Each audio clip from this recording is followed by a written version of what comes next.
नमस्कार, मैं हूं राजश्री शर्मा। दिन भर की खबरों में सबसे पहले नजर डालते हैं आज के मुख्य समाचारों पर। भारी पुलिस जाब्ते की मौजूदगी में रेलवे ने की निशानदेही कार्रवाई। कॉलोनी वासियों ने कड़े विरोध का करना पड़ा सामना। आयकर कार्यालय के बाहर कांग्रेस का विरोध प्रदर्शन, पीएम का पुतला दहन।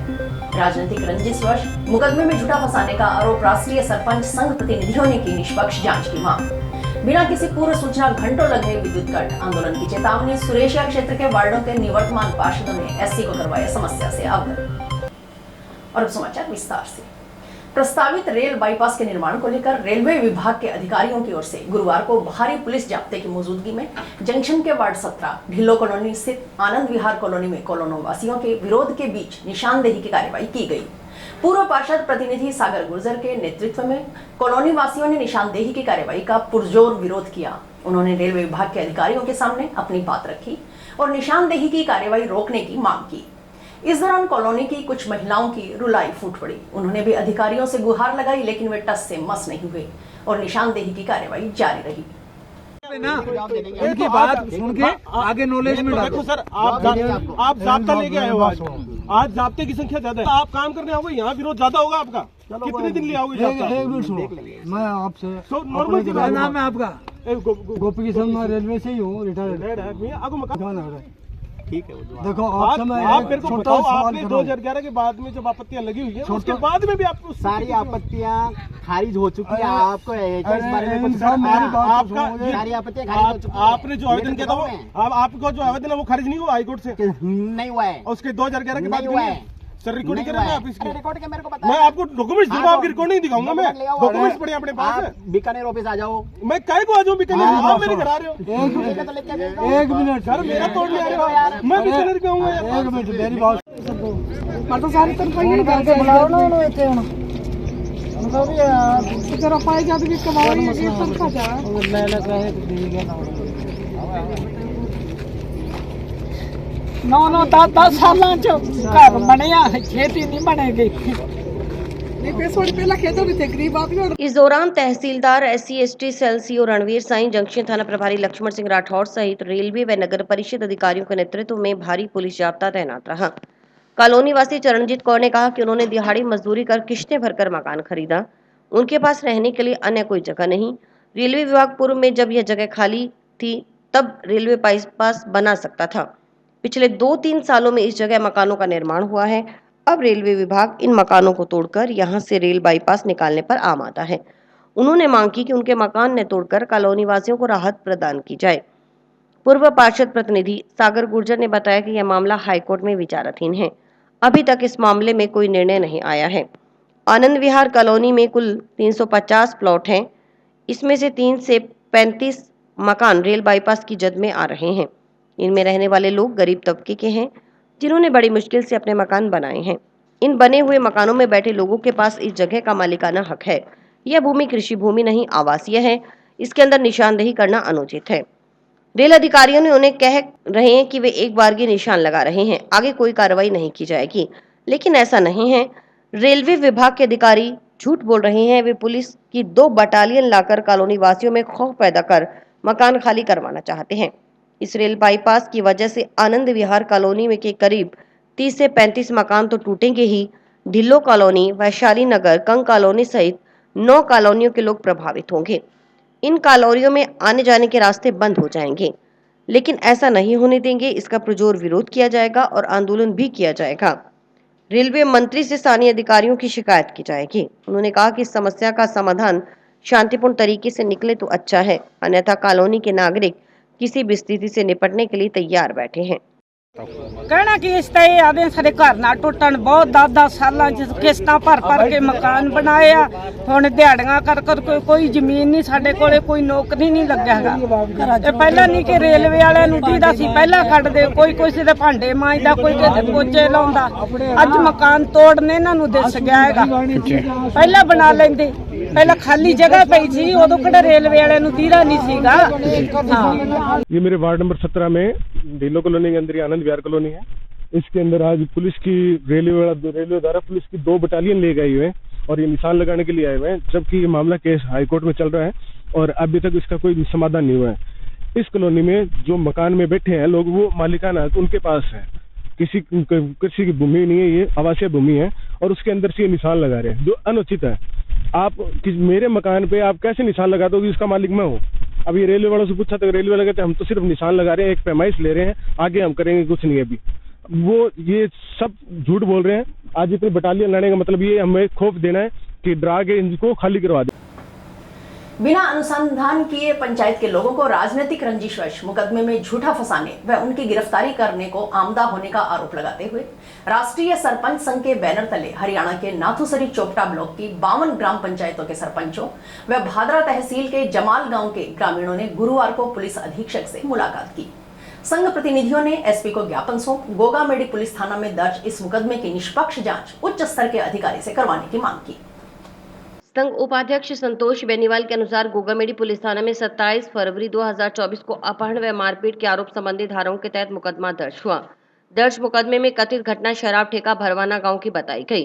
परिवादी विनोद कुमार शराब ठेका का कारिंदा है। इस मौके पर पूर्व के अनुसंधान अधिकारी की ओर से विस्तृत अनुसंधान जमाल व भरवाना गांव के लोगों से कर उनके बयान लेकर अपने अनुसंधान के आधार पर 24 दिसंबर 2024 को एफआईआर दी गई थी। लेकिन इसी दौरान अनुसंधान परिवर्तन पर भादरा थाना प्रभारी ने राजनीतिक रंजिशवश पंचायत के निर्दोष लोगों को मुकदमे में झूठा फंसाकर उनके घरों में दबिश देकर उनकी गिरफ्तारी का दबाव बनाना शुरू कर दिया, जबकि इस प्रकार की घटना घटित हुई ही नहीं हुई। परिवादी विनोद कुमार से रुपयों का लेन देन का मामला था। विनोद कुमार रुपए देने से इनकार कर रहा था। इसके लिए कई बार पंचायतें हो चुकी थी। उन्होंने आरोप लगाया कि अब मौजूदा अनुसंधान अधिकारी पंचायत के लोगों को ही मुकदमे में राजनीतिक दबाव से रंजिश के चलते आरोपी बनाने पर आमादा है। यदि जनप्रतिनिधियों व मौजूद लोगों को जिन्होंने पंचायत में हिस्सा लिया उनको मुकदमे में जबरदस्ती आरोपी बनाया जाता है तो सामाजिक ताना बाना खराब हो जाएगा और ग्राम स्तर पर कोई पंचायतें नहीं होंगी। मौजूदा अनुसंधान अधिकारी बिना अनुसंधान किए पंचायत के लोगों को राजनीतिक रंजिशवश आरोपी बनाने व दबिश देकर गिरफ्तार करने पर आमादा है। राष्ट्रीय सरपंच संघ प्रतिनिधियों ने मुकदमे में उच्च स्तर के अनुसंधान अधिकारी से निष्पक्ष अनुसंधान करवा न्याय दिलाने की मांग की। सर, हम हरियाणा से हैं। सारी जो सरपंच एसोसिएशन है वो हमारे आज साथ आई है और क्योंकि हम यहाँ पे पहुंचे हैं तो इसलिए कि जो हमारे सरपंच साथी हैं उन पे केस हुआ है और केस ऐसा हुआ है कि किसी आदमी को उठा लिया गया है, तो इस तरह का केस है। हालांकि जो सरपंच है हमारा वो बिल्कुल निर्दोष है। उनके लिए पूरा गाँव जमाल और पूरी जो सरपंच एसोसिएशन है वो आज यहाँ पहुंचे हैं, एसपी साहब से मिले हैं और उन्होंने विश्वास और भरोसा दिलाया है कि जो केस चल रहा है उसकी निष्पक्ष जांच भी की जाएगी और हमें भी विश्वास है कि वो निष्पक्ष जांच करेंगे। भीषण गर्मी में अघोषित विद्युत कटौती से नाराज सुरेशिया क्षेत्र के वार्डों के निवर्तमान पार्षद गुरुवार को जोधपुर विद्युत वितरण निगम लिमिटेड के अधीक्षण अभियंता से मिले। उन्होंने विभाग के अधिकारियों पर फोन नहीं उठाने का आरोप लगाते हुए बार बार लग रहे अघोषित कटों से निजात दिलाने की मांग की। व्यवस्था में सुधार नहीं होने पर जनता के साथ सड़क पर उतरकर आंदोलन करने की चेतावनी दी। निवर्तमान पार्षद राजेंद्र चौधरी ने बताया कि बिजली विभाग की ओर से बिना किसी पूर्व सूचना के रोजाना 4 से 5 घंटे के विद्युत कट लगाए जा रहे हैं। इससे भीषण गर्मी में लोगों का बुरा हाल है। विद्युत विभाग के एएन और जेईएन को सरकार ने सरकारी मोबाइल फोन उपलब्ध करवा रखा है। सरकार भी कहती है कि कोई भी गरीब दुखी नहीं होना चाहिए, लेकिन जब जनप्रतिनिधि विद्युत विभाग के जेईएन या एएन को कॉल करते हैं तो कॉल रिसीव नहीं करते। विद्युत कट का कारण पता नहीं चलने के कारण जनप्रतिनिधियों को वार्डवासियों की नाराजगी झेलनी पड़ती है। चौधरी ने बताया कि गत दिनों आर्थिक रूप से कमजोर एक व्यक्ति ने विद्युत कनेक्शन के लिए रुपए उधार मांगकर राशि जमा करवाई, लेकिन विद्युत विभाग के नुमाइंदों ने मीटर लगाने के बावजूद 2 दिन तक कनेक्शन नहीं जोड़ा। जेईएन से बात की तो उनका कहना था कि विद्युत पोल पर चढ़ने के लिए उनके पास कर्मचारी व सीढ़ी नहीं है। वहीं दूसरी तरफ निर्धारित तिथि तक बिल जमा नहीं करवाने पर विद्युत विभाग उपभोक्ता का कनेक्शन काट देता है। लेकिन अब जनता चुप नहीं बैठेगी। उन्होंने सुरेशिया के वार्ड 51 से लेकर 60 तक की जनता से आह्वान किया कि अगर उनके वार्ड में बिना किसी पूर्व सूचना के विद्युत कट लगता है और 10 मिनट में लाइट नहीं आती तो वे जनप्रतिनिधियों को अवगत करवाएं, फिर भाईचारा नहीं चलेगा। मजबूरन विद्युत विभाग के खिलाफ आंदोलन का रास्ता अपनाया जाएगा, क्योंकि वे आर्थिक रूप से कमजोर परिवारों के लोगों व बच्चों को भीषण गर्मी में परेशान होते नहीं देख सकते। पार्षदगण जो सुरेशिया क्षेत्र से हैं, विक्की जी हैं, लड्डू राम जी है, सिंगाराम जी है, गौरी जी है, रमजान जी हैं, हम सभी पार्षदगण आज जो है एसपी साहब के पास आए हैं। इन दिनों के अंदर देखने को आपको मिल रहा होगा कि बिजली बोर्ड जो है बिना बताए 4-4, 5-5 घंटे का कट लगा देता है। रात को कट लगा दिया। अब आम गरीब आदमी इतना परेशान हो चुका जिसका कोई अंत नहीं है। जयन और अयन जिसको सरकार ने सरकारी फोन दे रखा है, और हमारी जो सरकार ये कहती है कि भी हर कोई भी गरीब दुखी नहीं होना चाहिए। जब हम जयन अयन को फोन करते हैं तो फोन ही नहीं चकते। कम से कम उनको फोन चकना चाहिए। सरकार ने आपको फोन उपलब्ध करवाया है, कोई अगर फॉल्ट है तो बताए जिससे हम जनता को शांत करें। भी कोई आधे घंटे में घंटे में जब भी बिजली आ जाएगी तो भाई पेड़ी नहीं है, कर्मचारी नहीं है तो क्या हम चढ़ेंगे ऊपर? एक दिन अगर बिजली बोर्ड का बिल लेट हो जाता है तो दूसरे दिन कनेक्शन काट देते हैं गरीब का। इसलिए आपके माध्यम से आज हमने एसपी साहब को बता दिया है कि अब जनता चुप नहीं बैठी। वार्ड 50 से हूँ। मेरे वार्ड में मैं काफी सालों से इनकी विद्युत विभाग की कार्यप्रणाली से परेशान हूँ। मेरे वार्ड में अभी 1 महीने पहले इन्होंने 18 घंटे में वार्ड की लाइट सी की, जिसके अंदर वार्ड के अंदर जन आक्रोश की भावना पैदा हुई। हाँ, मेरे वार्ड 50 में जो गरीब बस्ती है उनकी तारें 5 साल 6 साल हो गए मेरे को इनको कहते हुए इनकी तारें नीचे लग रही हैं, जिससे उनको घर के अंदर कोई सामान लाने जाने में परेशानी होती है। तो बिहारी मोहल्ले के अंदर बहुत बड़ी परेशानी है। मैं इनको काफी बार अवगत करवा चुका हूँ पर इन्होंने हमारा काम नहीं किया। इस मौके पर पार्षद प्रतिनिधि लड्डूराम, सिंगाराम, रमजान आदि मौजूद रहे। उधर एससी के अनुसार विभाग के एएन जयन की मीटिंग लेकर उनके पाबंद किया जाएगा कि वे आवश्यक रूप से कॉल रिसीव कर उपभोक्ताओं को अवगत करवाएं कि विद्युत सप्लाई चालू करने में कितना समय लगेगा। इसके अलावा सर्किल ऑफिस में कंट्रोल रूम स्थापित किया गया है जो 24 घंटे कार्यरत रहता है। उपभोक्ता अपनी शिकायत कंट्रोल रूम के नंबर पर दर्ज करवा सकते हैं। ये कुछ पार्षद वगैरह ये समस्या लेके हैं कि एक तो अनावश्यक रूप से जो है ना कट लग रहे हैं, दूसरे विभागीय कर्मचारी टेलीफोन नहीं उठाते। तो इसके लिए मैंने इनकी समस्या को जो है ना गंभीरता से सुना है और इनको ये आश्वस्त कराया कि भाई अब जो मैं सभी कनिष्ठ अभियंता, सहायक अभियंता उनकी मीटिंग लेके उनको एक तो पाबंद करूंगा कि भी आप जो है ना गर्मी का टाइम है, लोगों को परेशानी होती है, इसलिए आप टेलीफोन उठाएं और उनको जो टाइम लगेगा विद्युत सप्लाई चालू करने में उसके बारे में अवगत करा दें। हो सकता है 2 घंटे लगे, घंटा लगे, तो ये एक उनको अवगत करा दें तो उनको एक जानकारी में रहेगा तो भी हमारी सप्लाई इतनी देर में आएगी। सीटू जिला कमेटी की एक महत्वपूर्ण बैठक गुरुवार को टाउन जनशक्ति भवन में आयोजित की गई, जिसमें आगामी अखिल भारतीय आम हड़ताल को लेकर रणनीति तैयार की गई। बैठक की अध्यक्षता जिला अध्यक्ष ने की और इसमें विभिन्न क्षेत्रों से प्रतिनिधियों ने भाग लिया। बैठक में मजदूरों की समस्याओं और उनके समाधान हेतु केंद्र सरकार के समक्ष 17 सूत्री मांगों का प्रस्ताव पारित किया गया। प्रमुख मांगों में 4 श्रम संहिताओं को तुरंत समाप्त करना, सभी मजदूरों के लिए 26,000 प्रति माह का राष्ट्रीय न्यूनतम वेतन और ठेका कर्मचारियों को समान कार्य के लिए समान वेतन शामिल है।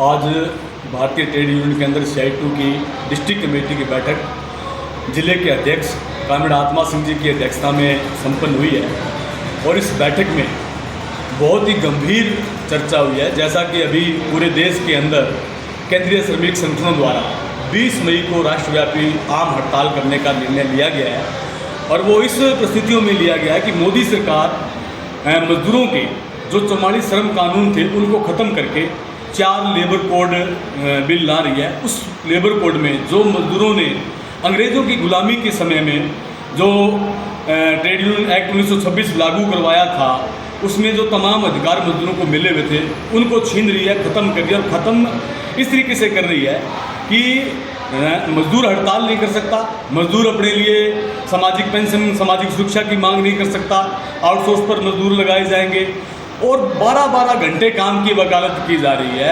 अगर कोई मजदूर अपनी हड़ताल करेगा तो उसको संगठित अपराध की श्रेणी में डालकर धारा 311 के तहत उसको उसमें अडॉप्ट किया जा रहा है श्रम कानून में और उनके ऊपर गैर जमानती वो नियम है ताकि नेताओं पर पाबंदी लगाई जा सके। 5 साल की सज़ा, जो आदमी नेता मजदूरों की बात करेगा उसको 5 साल की सज़ा, 10 लाख रुपए का जुर्माना, ऐसे प्रावधान लाए जा रहे हैं कि मजदूरों की बोलने की आज़ादी जो है वो ख़त्म कर दी जाए। किसी प्रकार के श्रम कानून लागू नहीं होंगे और पूंजीपतियों की जो खुली पूंजी की छूट है, जो प्राइवेट कंपनियां जहां मर्जी अपना कारखाना, फैक्ट्री लगाएं, जब मर्जी बंद कर दें, मजदूरों से सुबह से लेकर रात्रि के 12 बजे तक काम करवा। प्रवर्तन निदेशालय की ओर से बिना कानूनी प्रक्रिया अपनाए मनमाने तरीके से ऐतिहासिक नेशनल हेराल्ड की संपत्तियों को जब्त करने तथा यूपीए चेयरपर्सन सोनिया गांधी एवं लोकसभा में नेता प्रतिपक्ष राहुल गांधी के खिलाफ चार्जशीट प्रस्तुत करने के विरोध में जिला कांग्रेस कमेटी ने गुरुवार को जंक्शन स्थित आयकर कार्यालय के बाहर प्रधानमंत्री का पुतला दहन कर विरोध प्रदर्शन किया। विरोध प्रदर्शन में पीसीसी प्रभारी महामंत्री विधायक पूसाराम गोदारा व डीसीसी अध्यक्ष सुरेंद्र दादरी के नेतृत्व में बड़ी संख्या में कांग्रेस के नेता एवं कार्यकर्ता शामिल रहे।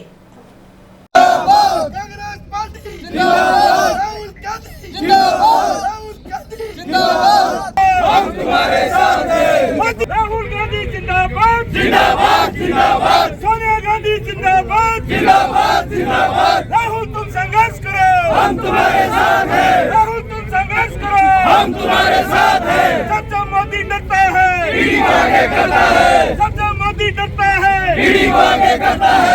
जब जब मोदी डरता है, ईडी को आगे करता है। ये सब प्रकार की अनैतिक एक्टिविटीज के खिलाफ कांग्रेस ने विरोध प्रदर्शन करने का फैसला किया। नेशनल हेराल्ड प्रकरण 2012 से चल रहा है, लंबी जांच हुई है, इसमें इनको कुछ भी नहीं मिला, लेकिन फिर भी मनी लैंडिंग के नाम से हमारे यूपीए के चेयरमैन सोनिया गांधी जी, हमारे नेता प्रतिपक्ष राहुल गांधी जी के खिलाफ इन्होंने ईडी ने चार्जशीट। जिस तरीके से भाजपा की सरकार के द्वारा ईडी को आगे करके राहुल गांधी और सोनिया गांधी पूरे परिवार को, कांग्रेस पार्टी को जिस तरीके से टारगेट कर रहे हैं, बेवजह से प्रताड़ित करने का जो काम कर रहे हैं, उसके विरोध स्वरूप हम बीजेपी के खिलाफ आज कांग्रेस पार्टी का एक कार्यकर्ता राहुल गांधी जी के साथ खड़ा है, कांग्रेस पार्टी के साथ खड़ा है और ईडी की जो मनमानी तरीके से जो कार्रवाई कर रहे हैं उसका पुरजोर तरीके से। देश में बैठी भाजपा सरकार मोदी जी के इशारे पे जो हमारे संवैधानिक संस्थाएं हैं, चाहे सीबीआई है, ईडी है, इनका जमकर दुरुपयोग हो रहा है। ईडी भाजपा के एजेंट की तरह कार्य कर रही है। जिस मामले में एक पैसे का लेन देन नहीं, किसी को व्यक्तिगत कोई फायदा नहीं, और उसमें 10 साल के बाद दबाव में झूठी चार्जशीट फाइल करना, ये एक विपक्ष के नेताओं को बोलने सुनने का प्रयास है। भाजपा चाहे कितने प्रयास कर ले, इन कारनामे जो है उन पे हमारे नेता बोलते रहेंगे। और जो ईडी ने राहुल गांधी जी का परिवार, मोतीलाल नेहरू जी का वो परिवार जिन्होंने इलाहाबाद में अपना जो पैतृक घर है उसको म्यूजियम बना दिया, स्वराज भवन, आनंद भवन, आपने नाम सुना होगा, और उनके ऊपर इस तरीके के आरोप लगाना बहुत ही एक ओछी मानसिकता है। राहुल गांधी जी का आप देख रहे होंगे कि अब मोदी की जमीन हिल रही है, क्योंकि मोदी की जमीन हिलने का कारण ये है कि गुजरात में अभी अधिवेशन हुआ, 84वां जो राष्ट्रीय अधिवेशन था, और आप देख रहे हो कि किस तरीके से प्रत्येक उसके अंदर जिलाध्यक्ष जो है गुजरात के अंदर बनाए जा रहे हैं, और बिहार का जो चुनाव है उनको देखते हुए ये इस तरीके की संस्थाओं को आगे किया जा रहा है। लेकिन अब ज्यादा दिन मोदी जी के पास में है नहीं। गुजरात की जो धरती है, जवाहरलाल नेहरू जी और हमारे महात्मा गांधी जी और सरदार वल्लभ भाई पटेल, उनको आदर्शों पे चलते हुए सबसे पहले अब गुजरात से ही उनको उखाड़ के फेंके गए। राजस्थान पुलिस स्थापना दिवस के मौके पर आयोजित कार्यक्रमों की कड़ी में बुधवार देर शाम को रिजर्व पुलिस लाइन में सांस्कृतिक कार्यक्रम आयोजित किया गया। इसमें पुलिस विभाग के कर्मचारियों के बच्चों की ओर से सांस्कृतिक प्रस्तुतियां दी गई। कार्यक्रम में हास्य कलाकार ख्याली सहारण ने भी प्रस्तुति दी। कार्यक्रम में अतिरिक्त पुलिस अधीक्षक Janesh Tanwar, Neelam Chaudhary, Raj Kanwar, SC/ST cell CO Ranveer Sain, संचित निरीक्षक अनिल कुमार सहित अन्य अधिकारी कर्मचारी मौजूद रहे।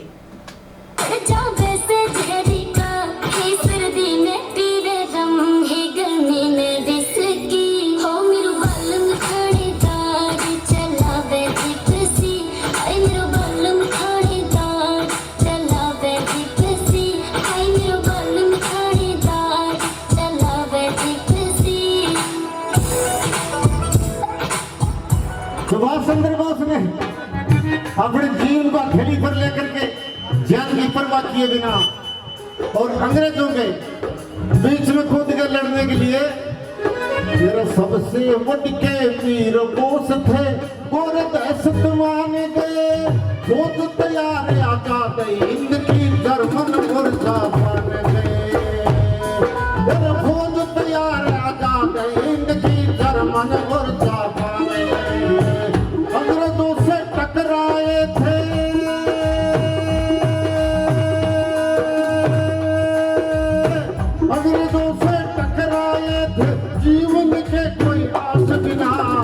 देश में आजादी।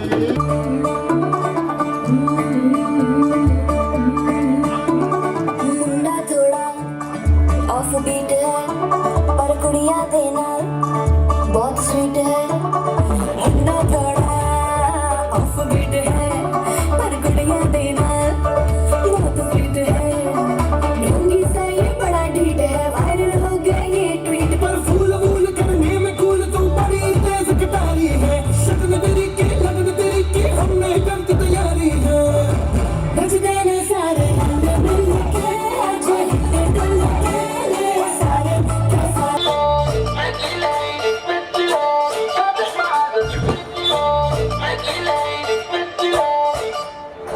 राई बरेली में तू बीच बाजारी जब हुस्न दिखाने जाएगी, होश उड़ाने वाली शौक नजर के जो पेच लड़ाने जाएगी। राई बरेली में तू बीच बाजारी जब हुस्न दिखाने जाएगी, होश उड़ाने वाली शौक नजर के जो पेच लड़ाने जाएगी। अरे बहन के इतना से बढ़ कहना, तेज हवा से बच के रहना, गिर जाए तो फिर ना कहना झुमका गिरा रे।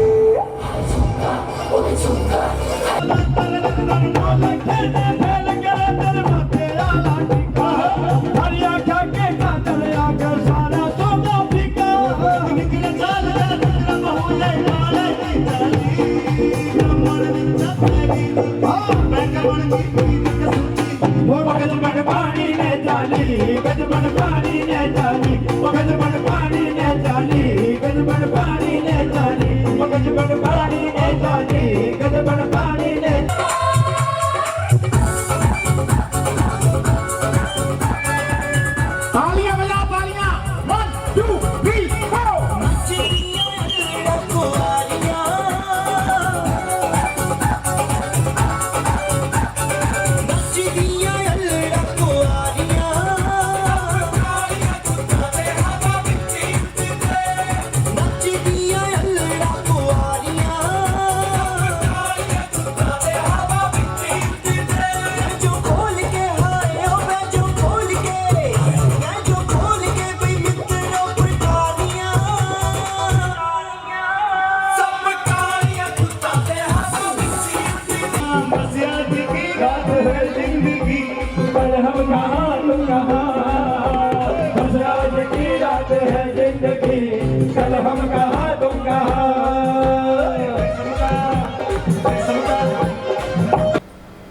जैन संतों के साथ मारपीट व अभद्रता करने के दोषियों को सख्त सजा दिलवाने की मांग के संबंध में सकल जैन समाज ने गुरुवार को जिला कलेक्टर को ज्ञापन सौंपा। समाज के पदाधिकारियों ने बताया कि मध्य प्रदेश में विहार कर नीमच की ओर आ रहे 3 जैन संत शैलेश मुनि, बालभद्र मुनि व मुनिंद्र मुनि शाम होने पर सिंगोली थाना क्षेत्र के गांव कछाला से हनुमान मंदिर में विश्राम के लिए रुके थे। 13 अप्रैल की रात्रि करीब 10:30 बजे 6 बदमाश वहां पहुंचे। उन्होंने मंदिर के सामने शराब पी और वहां विराम कर रहे संतों से रुपयों की मांग की।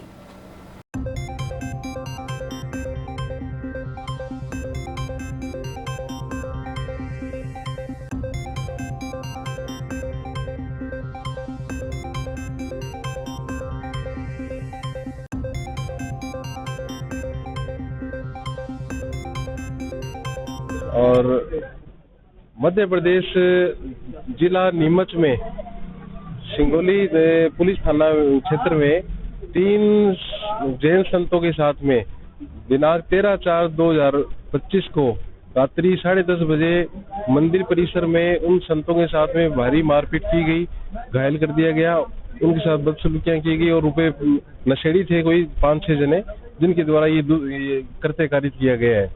इसके संबंध में समुचित कार्रवाई करने के संबंध में माननीय जिला कलेक्टर महोदय के समक्ष हम ज्ञापन देने के लिए आए हैं ताकि उन पर उनके आरोपियों के विरुद्ध कठोर से कठोर कार्रवाई हुए और उनको सजा दिलाई जावे, ताकि ऐसे जैन संत जो अहिंसा के पुजारी और अहिंसा का मार्ग दिखाने वाले और अपना जीवन भी लोगों पर उन पर डिपेंड होता है, ताकि उनका खान पान सब कुछ सब लोगों पर डिपेंड होता है, उनसे क्या उनसे लेना चाहते थे, क्यों उनके साथ इतना अत्याचार किया गया, उनके खिलाफ सख्त कार्रवाई की जावे। समाचार अभी और भी है, देखते रहिए स्काई चैनल। नमस्कार दोस्तों, मैं डॉक्टर निधि डोमेवाले फोकस नागपाल आई हॉस्पिटल से, जो 40 साल से आंखों की बहुत अच्छी सर्विस दे रहा है। आपको ये बताते हुए मुझे खुशी हो रही है कि अब चश्मा निकालने का ऑपरेशन जो लेजर द्वारा किया जाता है, जिसे लेसिक कहते हैं, वो यहाँ पे शुरू हो चुका है। लेसिक यानी लेजर द्वारा आपके आँख का चश्मे का नंबर हटाया जाता है। ये चश्मे का नंबर हटाने के लिए लेज़र किरणों का प्रयोग किया जाता है। हमारे यहाँ हनुमानगढ़ में आधुनिक तकनीक की मशीनें हैं जो FDA अप्रूव्ड है, जो आपकी आंखों के लिए बहुत सुरक्षित है। बिना नुकसान के आपका चश्मे का नंबर हट जाएगा। लेसिक ऑपरेशन से मरीज़ को घबराने की कोई ज़रूरत नहीं है, क्योंकि इस ऑपरेशन में आपको आँख में कोई टीका लगवाने की ज़रूरत नहीं है। हम आँख को एक ड्रॉप यानी एक दवाई के द्वारा सून करेंगे, उसके बाद आपका ऑपरेशन होगा, जो कि 10 से 15 मिनट में हो जाएगा। चलो आए, लेसिक ऑपरेशन के द्वारा अपनी नई ज़िंदगी की शुरुआत करें और चश्मा से मुक्त हो जाए। मच्छरों से निजात दिलाने के लिए जंक्शन एवं टाउन शहर के सभी वार्डों में फॉगिंग एवं नालियों में काले तेल का छिड़काव करवाने की मांग राष्ट्रीय युवक परिषद ने नगर परिषद से की। इस संबंध में परिषद सदस्यों ने गुरुवार को जिलाध्यक्ष प्रवीण जैन के नेतृत्व में नगर परिषद प्रशासक एवं अतिरिक्त जिला कलेक्टर उमेदीलाल मीणा को ज्ञापन सौंपा।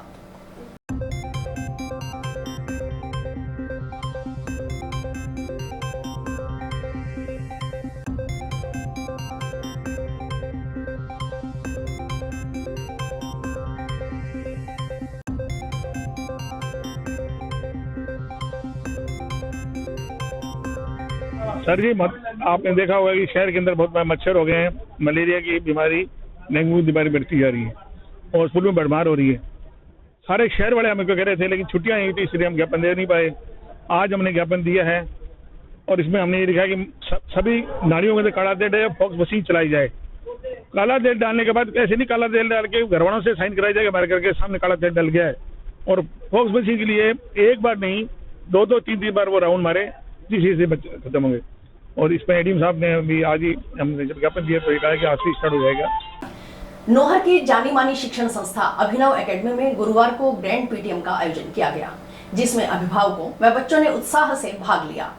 अभिनव एकेडमी के निदेशक योगेश धेरड़ व विजेता धेरड़ ने बताया कि उत्कृष्ट परिणाम देना संस्थान का रिवाज रहा है। हमेशा की तरह इस बार भी शानदार परीक्षा परिणाम रहा है।